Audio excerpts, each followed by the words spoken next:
Radio Forest Podcast. Hey, it's Ben Wilson, the Blues Traveler. Ben, what's happening? How are you? Are you in Boise yet? We are not in the Boys yet. We are up in Missoula. Nice. You guys will be here tomorrow. How's the tour been going? Oh, the tour's been kick-ass, man. We started the Big Hit Todd tour started on the 6th, so we've only played about 5 shows, but we've already seen how much fun it's going to be for the whole summer. It's really fun. Congratulations on your blues covers album, nominated for a Grammy. That's huge. Oh man, it was unbelievable. We had no anticipation that was gonna happen, and even though we didn't win, we like to tell ourselves that we came in second. So to be able to kind of dip into some of that and give it our best shot, it was both a challenge and also a ton of fun. And then of course, when you get some recognition, it's even more gratifying. Now on Traveler's Blues, you guys covered Call Me the Breeze. Is that more of a J.J. Cale style? Is it Clapton? Is it Skinner? Is it a mix of all three? J.J. Cale, baby. Our guitar player, Chan, loves J.J. Cale. We tried to... a lot of times you think you're going to do one thing and then you find yourself doing another. And it was just one of those... I think that one, we said, well, let's try this little loop thing, and we kind of had a loop so we could all just kind of relax and play it super mellow. And the next thing you know, we did 2 takes and that was the song. And I kind of feel like that's probably the way J.J. Cale did it too. It seems like he writes great songs and then gets in the studio and just whips them out, and they're just super cool and relaxed and vibey. And that one felt pretty good. Now, forgive my ignorance. I didn't realize Rita Wilson was a musician. She's got quite a few albums, and you guys had her on your Gnarls Barkley cover. Yeah. It's like, first of all, we're doing Gnarls Barkley, which, John was like, what the hell? I got to sing this thing? And then, who would have thought that Rita Wilson would step up and do such a great job singing her part on that. And then, of course, John Schofield. The whole thing was just like, wait, what? How did this happen? Yeah, she's really great. And as you know, 2 of the nicest people in the entertainment industry. You guys kind of have a little bit of a jam band feel. I know you've kind of, in the 90s, there was some of those different tours that did showcase that. But with the songs that you cover, the unique artists that you do songs with, like when you did that album that had all the different guest appearances, you had everybody from Jewel to the Dirty Heads and Bowling for Soup and Hanson. You guys are really quite the jam band. Yeah, that was definitely our roots. We came out, we were definitely 100% a jam band, and that's what, song A and song B and song C, in the 90s, that whole neo-hippie thing with us and Fish and Dave Matthews and, countless other bands that sort of grew up in the whole classic rock. And then, as you delve a little deeper, the Grateful Dead kind of stuff. But what happened was we realized that a lot of the way that we actually write songs is more in a kind of more melodic and songwritery kind of way, because John is such a great singer and he has a great ear for melody and songwriting. And so we ended up with these these songs like Runaround and Hook, and which are not jam songs. They have good playing in them, but so we had this kind of dichotomy when we would play live. Do we want to settle in on the hits? Do we settle in on the jamming? And it was sort of it took us a while to be comfortable with both of those worlds. But also sometimes in the jam world, if you have hits, all of a sudden you're not really considered a jam band anymore. So we've also struggled with that a little bit. But I'll take it, because thank goodness for those hits, because it's allowed us to have this incredibly wonderful career. So when you've got 2 songs like you mentioned, you've got Runaround and Hook. Which one is bigger in your impression? Because I would have said Runaround. That was like the first big pop for the band. It has more streams than Spotify, but if you go over to YouTube, Hook has 42 million views, Runaround only 26 million. So in a way, like, Hook's almost bigger. Being in the band, figuring out the set list, seeing the crowd reaction, which is the bigger song for you guys? Now that is a good question. I think it's Hook, for a lot of reasons, but primarily because that rap thing that he does at the end is so iconic. And I really think that people, they just love to be able to try to do it themselves. You can see in the crowd, people are trying to sing along, and, most of them can't. But we've also, when we were writing sets, that if we put some of these hits too early, people that weren't maybe so interested in the jam part of what we do, if we put Runaround too early, sometimes we see people leaving afterwards if we were like the last band on a long night. So, it's hard to know which one is more. I think Runaround has that sing along, yay, we're all happy. And hook is more like, cool. Maybe that's the best way I can put it right now. So how do you figure out what to cycle through? Because jam bands love to segue into a song, and it might not be a cover you always do. Does Blues Traveler do that in the live sets? Rotate through different songs you like to cover? I mean, everything from Gnarls Barkley to the Roadhouse Blues. How do you incorporate that into the live shows? Well, a lot of times, particularly for a set like this, where we're not necessarily it's a full show of an evening with Blues Traveler, we're going to be picking more songs that we like to play, but also that we know the crowd is going to have fun with. So it's kind of one of those combo deals where you're thinking about making it fun for yourself and the band, but also making it a fun time for the people that, you get a kind of a package like this. There might be a lot of big hit Todd fans there. They're like, I don't know about this Blues Traveler band. So, I don't want to say we're going way out on a limb to appeal to just the crowd, but, we are there to entertain. There's a part of that is entertainment. So it's not really, we take turns running the sets. We're on a 5-person cycle. So tonight it is Chan, our guitar player, set to write. And we have, because of the hits that we have, we put those in, and that kind of limits kind of where we're going to go with some of the other things. And we just try to kind of squeeze. Mostly what we're trying to do is get the tunes in that we know people want to hear, but also, throw some jams in here and there. Like maybe we'll jam out in the middle of But Anyway in a way that we wouldn't have done the night before, or there'll be, a bass feature going into Runaround or something like that. It's kind of more along those lines. We don't necessarily pull out covers that we haven't played in a while. We might pull out originals that we haven't played in a while. You got to have a bag full of covers that you can do, because didn't you do a song with Ziggy Marley, short of, hey, he's here, let's do a song and get him on stage? And like, all right, does everybody know the song? Yeah. That's very jam bandish, right? Or is that just bands in general? It was. No. I think it's a little bit both band and jam band, but, and he's in that world where he can kind of, for me, I think a jam band is really, you're just open. You know what I mean? You're just open. You're not going to play a 3-minute song that just has this little solo in the middle. It's just you're open to, to me, the notion of a jam band is just, well, let's see what happens. And you're not necessarily rehearsing something. Well, Ziggy Marley, we just happened, we did a little tour with him, and then he was at Red Rocks, and we're like, let's do No Woman, No Cry. And he was game, and I mean, that's one of those highlight moments I still remember when he walked up there, and closest you're going to get to, reggae royalty. To have him up there and have him look like we were doing a decent job, it felt great. It's got to be the perfect band to be in, because if you're somebody like the Stones or Zeppelin, your set list is set. Now, the Stones might throw in one they haven't played in 20 years.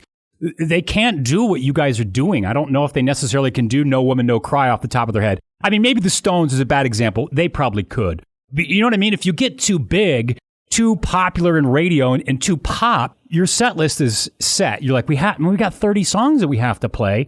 We can't have any fun. But you're right in a sweet spot where, all right, there's 5 songs we got to do, but we can put them in any spot. That's got to be cool, I would think, being on my side of the microphone. Oh, I mean, don't get me wrong. What we get to do is fantastic. I don't know.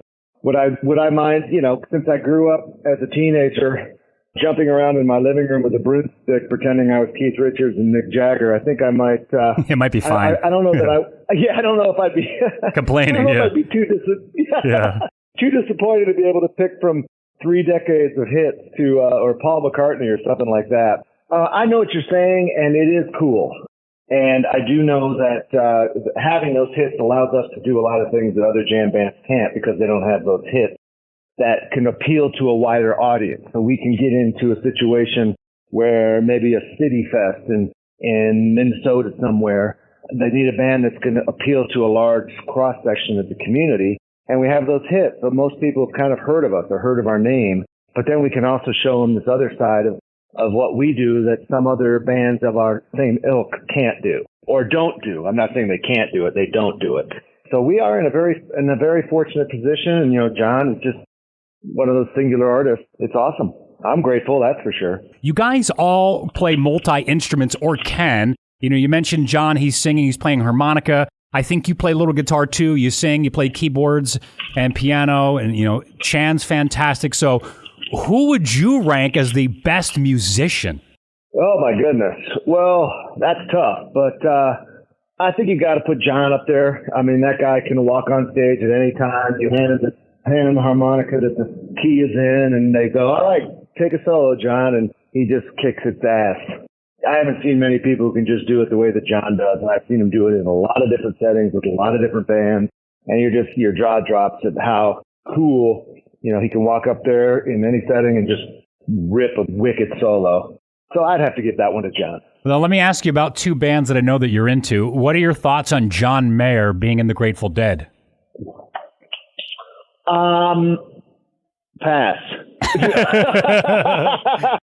John Mayer is awesome. I've seen him as John, doing his thing. We played a show in, I think it was Montgomery, Alabama, and it was when he was coming up, 2 decades ago or whatever. There are all these teenage girls out there, and he gets done playing like, who is this guy? And the girls are, John Mayer.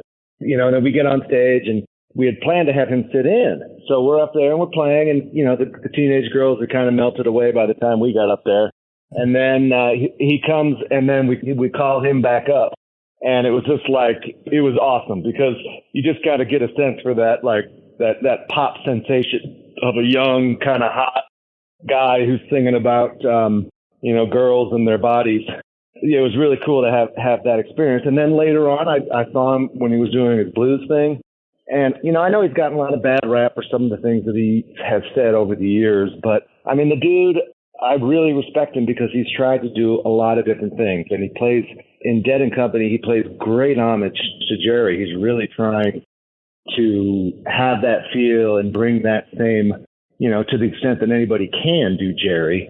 So I respect that. And, a lot of people don't like him for various reasons. But I think a musician like him who's, he's really tried to do a full breadth of things in his career. And, whether you like it or not, it's you kind of respect a guy that's trying to, stretch the boundaries.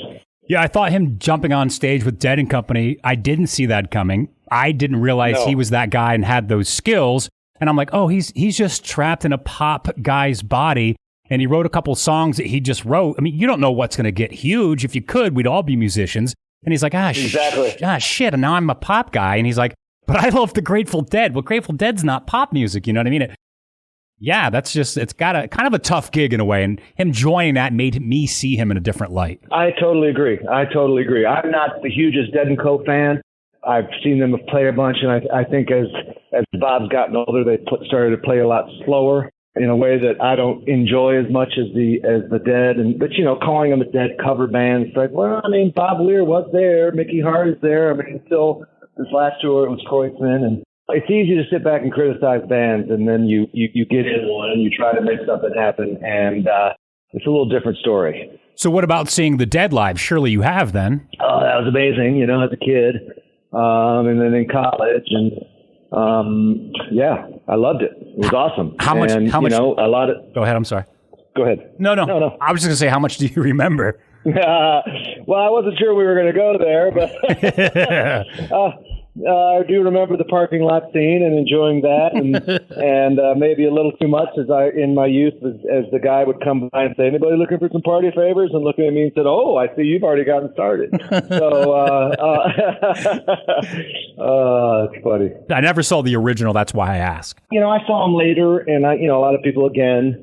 It's that classic thing where, Blues Traveler was the it band for the whole jam band scene until we got hits and all these other people coming, and then we're not cool anymore because we're not their band anymore. You know what I mean? And that's sort of the same thing. All the people that saw the Dead frequently in the 70s thought they sucked in the 80s. So, of course, I could have not experienced what an actual Grateful Dead show was like. But when I saw them, I thought it was killer.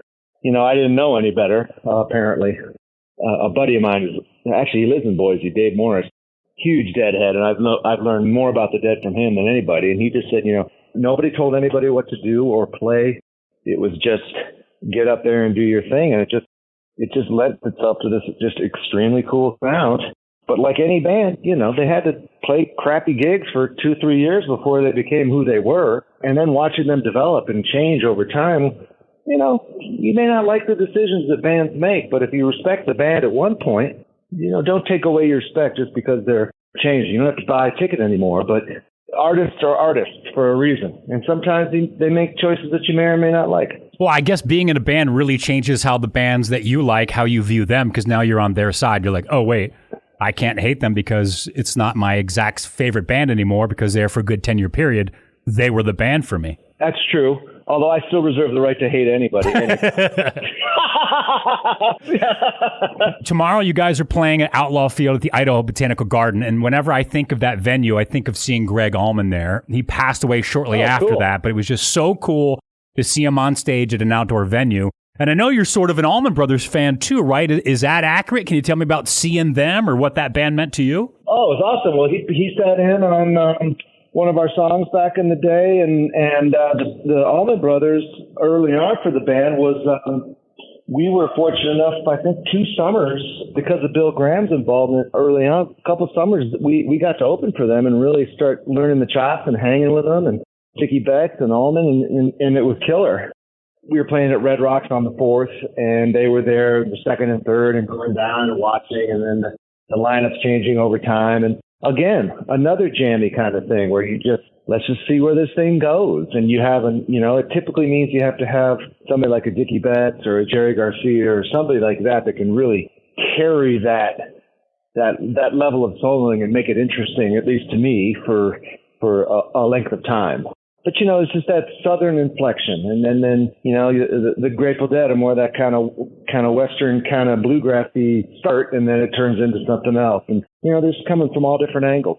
So as a keyboardist or a piano player, you to Greg Allman, what's Greg's style, and what did you pick up from him, watching him, listening to him, and playing on stage? Well, Greg is less of a soloist.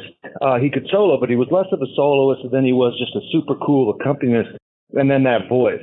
I could sing from now until eternity, and I will never be able to sound like that guy. And a lot of other people are in the same boat. In the keyboard world, we call it meat and potatoes, where you're the guy kind of gelling everything together, and the Hammond organ is one of the great instruments to be able to do that with.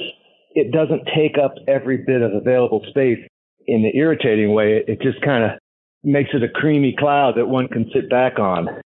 Chan in particular, we talk about, he's like, oh my God, just being able to solo over that bed. It's just so nice. You can leave space in your solos and there's still this creamy thing going on underneath. And that's really what I hear a lot. It's not that he didn't solo, but that wasn't really his bag as much as, just really being an awesome accompanist to some of the long guitar solos going on. So you guys are working on a new album in Nashville.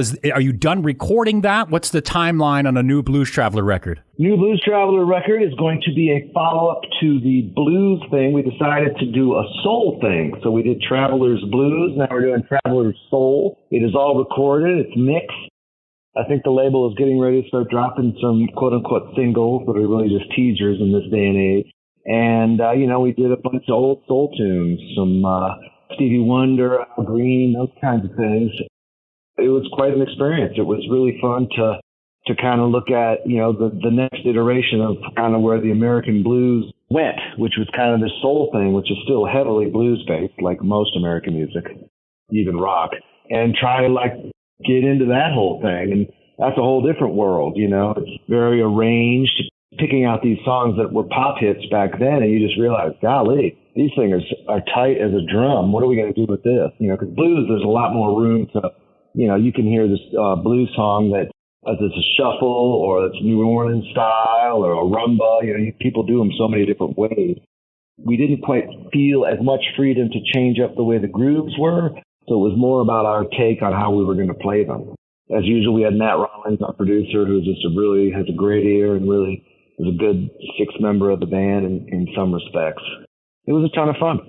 And tell me about this live and acoustic double vinyl album from 1998 you guys got out. Yeah, we an old friend of the band from way back, Seth Frank, has this vinyl thing, and we came across this old recording that nobody even really knew about, and got it remixed and mastered. And it used to be, we used to do a set, and then we'd come out for the second set and do. Remember those days when bands would do 2 sets? It'd be like a 3-hour show. Oh yeah. I think attention spans don't allow that anymore. I saw Paul McCartney recently yell at Bruce Springsteen because he was like, bands now are playing 3-hour shows, and I blame Bruce Springsteen. That's funny. Golly, I didn't really know much about. I knew everything about Bruce Springsteen, but I hadn't really seen him, and then I did. I was like, oh, yeah, okay. But anyway, going back, we used to do an acoustic set to start off the second set, and so oftentimes we would slowly peel away from the acoustic thing to jam our way into the more electric part of our set, and just kind of recapturing some of the moments in the past. That was fun. The last thing I want to ask you is, would you apologize to Chan for me? The last time I got to interview John and Chan at the same time, and I wasn't 100% confident on pronouncing his last name. So what I do in radio, if I don't have it committed to memory, I don't mention it. Well, those two bastards called me out on it and made me pronounce it, and I got it wrong, and I felt so horrible. But I purposely didn't say it so I wouldn't mispronounce it. So would you apologize to him for me? He called me out on it, put me on the spot. I got it wrong, and they had a good chuckle about it. Well, I think you should just continue to get it wrong. I think that's kind of what Chan, lead guitar player in a popular rock band I think they need every little bit of knockdown of the old ego that they can handle. So a little mispronunciation of the last name is probably the way to go. It's Ben Wilson, keyboardist, blues traveler. It's the Blue Monsters Tour tomorrow, live, Outlaw Field, Idaho Botanical Garden, and I believe you said Chan picked this set list, right? Chan is due tomorrow. I think it's Todd's set list. Tonight is Chan's. We're up in Missoula tonight. We'll be down in Boise tomorrow. Great. We'll see you tomorrow, Ben. Thank you so much, and good luck out on the road, buddy. Oh, man. Thank you so much. This was a fun conversation. I appreciate it.